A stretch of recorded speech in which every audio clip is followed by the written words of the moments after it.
Meu nome é Nádia Pinheiro e eu vim conversar um pouquinho com vocês nessa proposta, que é uma proposta muito importante, de alguns profissionais conversarem sobre a saúde mental, sobre a saúde psicológica, sobre a saúde geral, né, da nossa comunidade, principalmente comunidade acadêmica. E eu aceitei participar, claro que primeiro a convite da minha amiga, né, a Mazu, e também por participar, por fazer parte, né, desse grupo, que é o grupo de profissionais, de alunos, de técnicos, é o grupo que dá o suporte uns aos outros, né?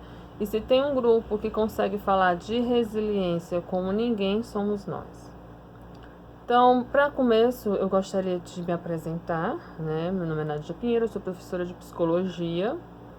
Eu sou psicóloga formada há alguns anos, né, pela própria UESP, e eu tenho trabalhado na área de desenvolvimento humano típico e desenvolvimento humano atípico. O nosso objetivo dentro dessa área tem sido ensinar as pessoas, eu tenho sido discutir com as pessoas acerca desses procedimentos que são necessários para compreender o comportamento humano, para compreender o desenvolvimento humano, mas principalmente numa tentativa de auxiliar esse desenvolvimento. Nessa proposta, eu sendo analista do comportamento, né, que é uma das abordagens da psicologia, a gente considera que todos nós somos influenciados por um ambiente. Todos nós somos construídos no ambiente. Como somos construídos no ambiente, a gente precisa entender que os nossos comportamentos, eles são frutos de uma realidade contextual, ou seja, de um local onde nós estamos. Então, a primeira coisa que eu geralmente discuto quando eu estou falando sobre desenvolvimento é entender que o desenvolvimento ele não é um processo estritamente orgânico, ele não tem uma influência direta das características orgânicas. As características orgânicas elas acontecem num contexto, né? Elas são desenvolvidas nesse contexto. Se você recebe alimentação, se você não recebe, se você recebe estimulação, se você não recebe, que tipos de experiências corporais você possui, que tipos de vivências você passou. Então, o teu ambiente é que vai fornecer os elementos necessários para que você construa o seu desenvolvimento. Então, para entender o homem, eu preciso conhecer o contexto dele. Depois disso, cada pessoa aprende de uma determinada forma. E as características orgânicas de cada pessoa, elas aí sim vão influenciar a forma como esse sujeito vai construir a sua personalidade. Por exemplo, se eu tivesse 1,50 de altura e quisesse fazer parte da seleção feminina de basquete. Para entrar na seleção feminina de basquete, eu precisaria ser muito, muito, muito incrivelmente boa, porque eu não teria altura, né, competitiva com outros profissionais que lá estão, porque nesse esporte a altura é significativa. E aí, digamos que eu seja muito, muito, muito boa e eu consiga entrar. Beleza, então assim, existem algumas estratégias que podem acontecer nessa relação corpo-ambiente. Por que é que eu sempre explico isso? Porque toda vez que alguém chega para mim com um problema, com uma demanda, com uma dificuldade, as pessoas esperam uma receita de bolo. Elas esperam mágica e isso realmente eu não sou. Eu costumo dizer que eu sou psicóloga analista do comportamento, mas eu não sou adivinha ainda. E aí, muitas vezes, como a gente estuda muito essa área, como a gente encontra muitas relações causais nos fenômenos, a gente acaba se acostumando a antecipar, a antever determinadas situações. Mas se antecipar e antever é probabilisticamente, né? Tem uma alta probabilidade daquilo que eu estou falando vir a acontecer mediante o cenário que eu tenho estudado. Mas o que vai determinar o acontecimento ou não é uma conjuntura de fatores construídas dentro de um contexto específico. Quando a gente fala de resiliência, eu dei muitas entrevistas e muito material para as pessoas nesse contexto. Por quê? Porque na perspectiva do desenvolvimento, nós estamos sempre em processo de aprendizagem. né? A aprendizagem sendo lida na perspectiva daquilo que eu aprendo, daquele comportamento que se modifica, mesmo na ausência daquilo que o fez acontecer. Se eu consigo me comportar de uma determinada forma, não necessariamente sob controle daquilo que me faz me comportar daquele jeito, eu costumo dizer que eu aprendi. Então, traduzindo, Nádia, o que significa isso? Para que eu leia e escreva, por exemplo, eu não preciso necessariamente ter uma pessoa me ensinando como é que são o processo de silabação, enfim. Para que eu consiga lembrar como se escreve uma coisa, eu não preciso necessariamente estar olhando para as letras. Isso é uma outra explicação. Então, nós, seres humanos, tendemos a construir a nossa vivência a partir desse processo de aprendizagem. E é o que acontece. A gente tem uma dificuldade de mudança. Nós não costumamos considerar a mudança como algo interessante. É uma premissa do ser humano, por quê? Porque mudança envolve novo processo de aprendizagem ou a perda de alguma coisa que você pode gostar muito. No processo de isolamento social, que é esse processo que a gente tem vivido e que tem já alguns meses e que já gera diversos contextos, nós temos uma perspectiva diferente. Que perspectiva é essa? Radicalmente, os nossos movimentos foram mudados de uma forma assim muito rápida. Exigiu-se de nós posicionamentos que muitas vezes nós não tínhamos no nosso repertório. A questão financeira, ela entra de uma forma muito pesada, porque envolveu ruptura, envolveu subsistência, envolveu se reinventar enquanto sujeito. Envolveu tudo isso. Então, assim, qual é o princípio da resiliência? O princípio da resiliência é você conseguir enfrentar as situações já na perspectiva da assertividade, já identificando os problemas, já identificando as suas alternativas, já identificando a luz no fim do túnel, vamos dizer assim. Ser resiliente é ser capaz de se transformar, aceitar as experiências da vida, se comportar mediante elas numa perspectiva de se manter, né? De ainda estar nesse processo de acreditar que há possibilidades de se reinventar enquanto sujeito. E isso foi muito importante, né? Tem sido muito importante nesse período, porque principalmente relacionado à questão financeira, nós tivemos que nos reinventar, ou buscar outras estratégias, ou buscar outras propostas, porque muitas vezes nós não tínhamos essa condição de continuar executando funções laborais, que seriam funções laborais que estavam extremamente comprometidas com a pandemia e que eram funções laborais que envolviam contato. Então, esse é o contexto, né? Por que é que eu pontuei tudo isso? Porque eu estava precisando fazer uma pontuação sobre o contexto geral, que envolve a questão do medo da contaminação, que envolve as dificuldades financeiras relacionadas às funções laborais, que envolve a perda de controle em atividades que nós antes desempenhávamos e agora não desempenhamos mais.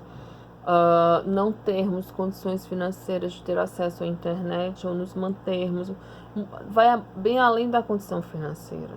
Nós temos características peculiares, a forma como nós aprendemos. Muitas pessoas não conseguem dar conta desse processo utilizando o sistema online, o sistema remoto. Elas necessitam estar presentes, elas necessitam estar acompanhando, elas se perdem nesses processos, né? Até por exemplo, aqui em casa todo mundo usa óculos, inclusive eu estou sem o meu. E aí, porque eu passei 2 anos com o meu óculos perdido, eu sei, é um absurdo, mas enfim. Mas o meu filho tem um grau maior, né, e ele usa óculos frequentemente.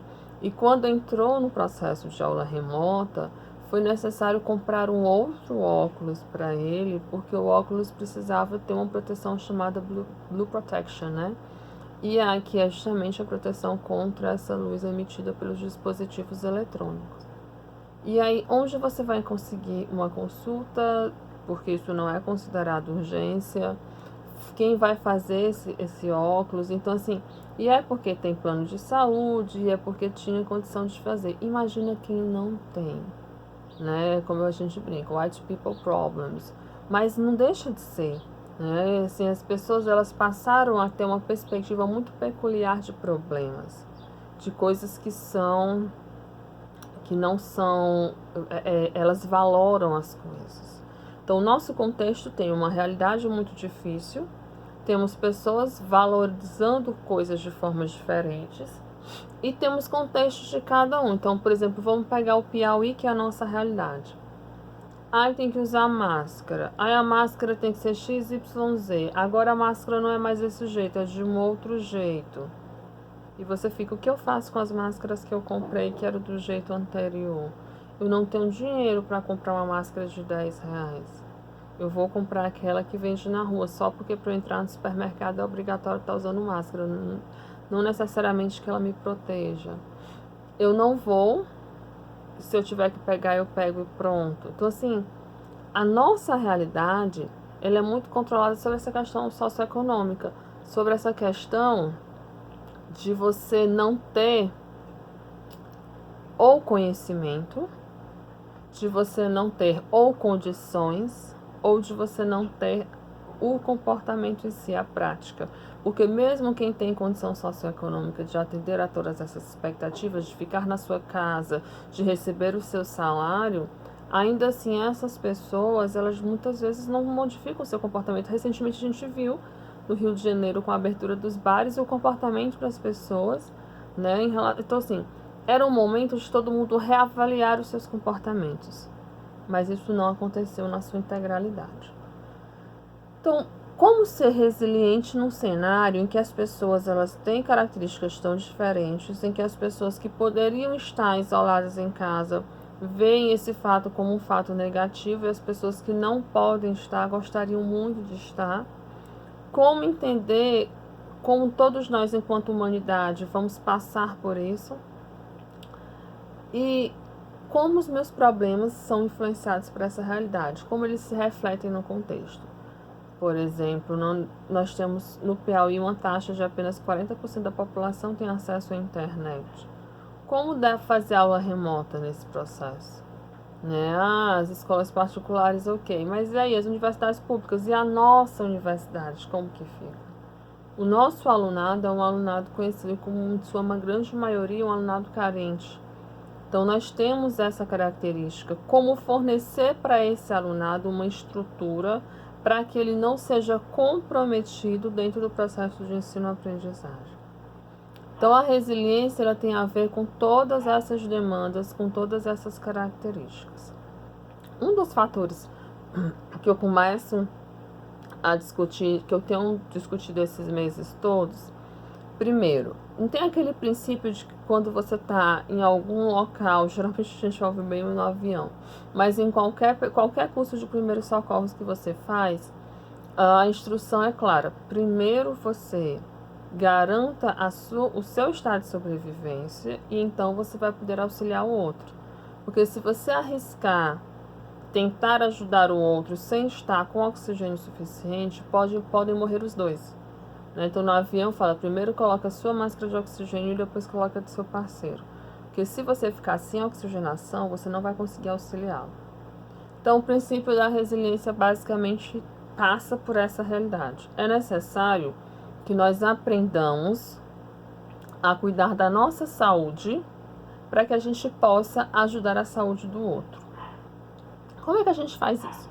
No contexto do isolamento social, nós temos algumas realidades. Nós temos a realidade do isolamento social, que é aquela pessoa que está voluntariamente se isolando para evitar entrar em contato com a contaminação.